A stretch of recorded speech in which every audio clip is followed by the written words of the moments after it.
di atas 75 halaman lah yang sudah saya baca itu. Jadi itu angket sudah, tinggal kan itu perlu koordinasi teknis ya, siapa yang tanda tangan di depan itu sudah ada nama-namanya, tapi yang mau tanda tangan itu kan harus baca dulu juga kan, biar nanti ketika mempertahankan itu tahu.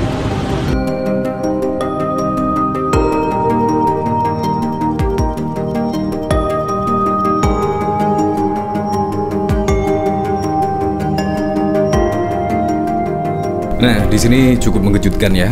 Dulu memang angket di sini ada yang meremehkan dan juga menjadi bahan ketawaan dan lain sebagainya. Apalagi juga yang mengusulkan itu adalah Ganjar Pranowo. Apalagi kalau kita ketahui Ganjar Pranowo di sini mendapatkan di angka 16%. Yaitu pada hasil quick count dan bahkan juga real count, dan bahkan juga tidak naik-naik loh. Di sini sangat lucu sekali, di mana margin of errornya di situ lembaga quick count itu ya 2-3%. Tetapi di sini tidak kunjung naik-naik dan stuck di situ saja. Nah, akhirnya di sini ada kejutan, dan bahkan Pak Mahfud MD yaitu sudah pegang naskah akademiknya. Di situ bahkan naskahnya ya sangat tebal, hampir 75 lembar untuk hak angket di sini. Dan bahkan Pak Mahfud MD akan memimpin yaitu gugatan sengketa di MK. Ya, setelah putusan dari KPU besok tanggal 20 Maret. Ya, semoga saja semuanya berjalan dengan baik dan juga masyarakat akhirnya bisa menerima lah apa yang terjadi di sini, mulai dari sirekap, mulai dari sebelum pencoblosan dan sudah pencoblosan, ada apa semua itu. Semoga saja dalam hak angket dan juga gugatan di MK semuanya menjadi jelas sehingga tidak menjadi bola liar di kalangan masyarakat. Menurut saya juga bagus lah di sini. Nah, yang saya heran lagi ya, soal kita kembali soal gugatan di MK.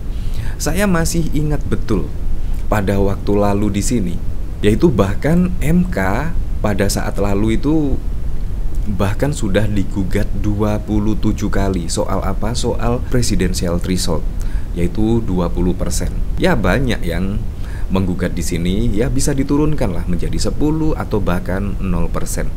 Di situ bahkan juga sudah 27 kali loh digugat, tetapi semuanya kandas. Nah, di sini memang ada apa? Fenomena di sini tiba-tiba pada waktu lalu, walaupun saya tidak yakin sih itu MK akan mengabulkan gugatan usia minimum capres dan cawapres, tetapi ternyata dikabulkan. Di sini sungguh sangat mengejutkan sekali, di mana di sini presidensial threshold-nya yaitu sudah digugat 20 kali tetapi kandas di Mahkamah Konstitusi. Tetapi ketika ada gugatan usia minimum capres dan cawapres, ya kemungkinan tidak sesering gugatan presidensial threshold di sini, tetapi tiba-tiba langsung dikabulkan. Dan yang uniknya lagi yaitu menjelang pendaftaran di KPU. Walaupun saya pada waktu lalu pesimis, wah pasti tidak akan dikabulkan lah, tidak akan dikabulkan, tetapi dikabulkan. Setelah dikabulkan, saya juga berharap Gibran tidak mau menjadi cawapres dari Pak Prabowo Subianto. Saya berharap demikian setelah dikabulkannya gugatan dari MK tersebut. Tiba-tiba Gibran juga mau menjadi cawapres dari Pak Prabowo Subianto. Nah, di sini juga ada skenario apa? Makanya di sini perlu, yaitu adanya hak angket dan juga gugatan di MK. Nah, disitulah Pak Mahfud MD akan memimpin gugatan di MK. Ya, kita tunggu saja besok. Nah, dari sini bahkan juga Pak Mahfud MD mengaku yaitu sudah memegang naskah akademiknya. Wow, semoga saja ya di sini berjalan dengan lancar, mulus dan tanpa kendala.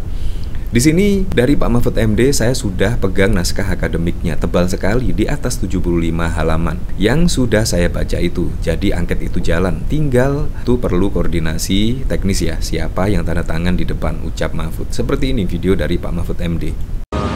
Serius, dan sudah jadi, saya sudah pegang naskah akademiknya, tebal sekali di atas 75 halaman lah yang sudah saya baca itu.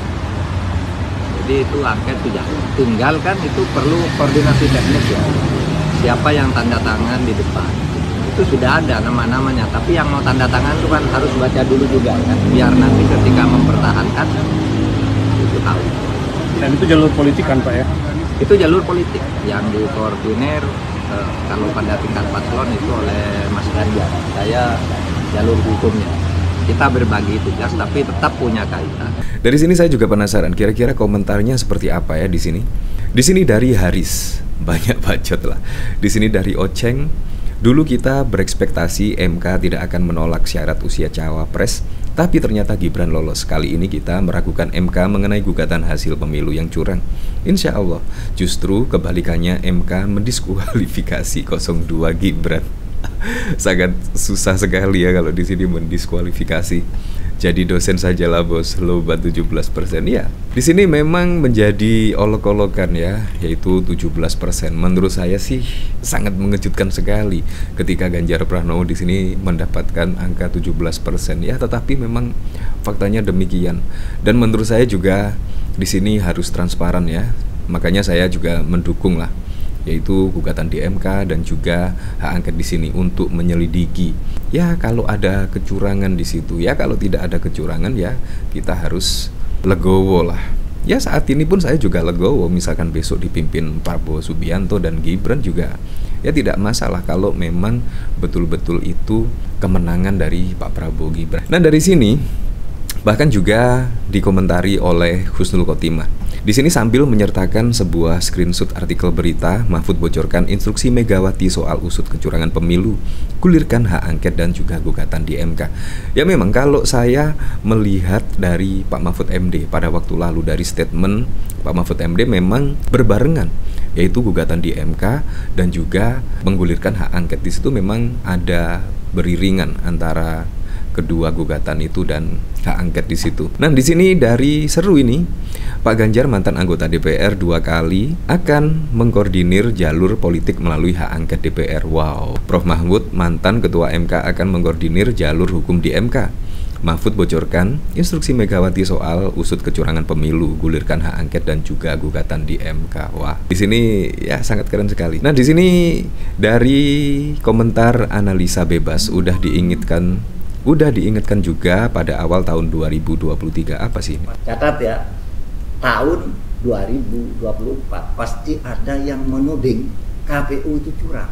Ini sudah berapa kali pemilu, kasusnya ratusan. Padahal curangnya itu di bawah. Dan waktu saya jadi ketua MK dulu, 72 anggota DPR terpilih dari pusat sampai ke daerah-daerah dalam pemilu tahun 99 saya batalkan karena memang curang. Tapi ingat, curangnya itu antar kontestan ya, horizontal. Beli lurah itu kan bukan anggota. Nah, tetapi juga Pak Mahfud MD pernah memutuskan bahwa ada 72 itu memang benar-benar curang. Ya semoga sajalah besok itu semuanya terbuka lebar, semua terungkap semuanya. Ya semoga sajalah. Nah di sini dari Erwin, kenapa banyak yang fobia ya sama hak angket?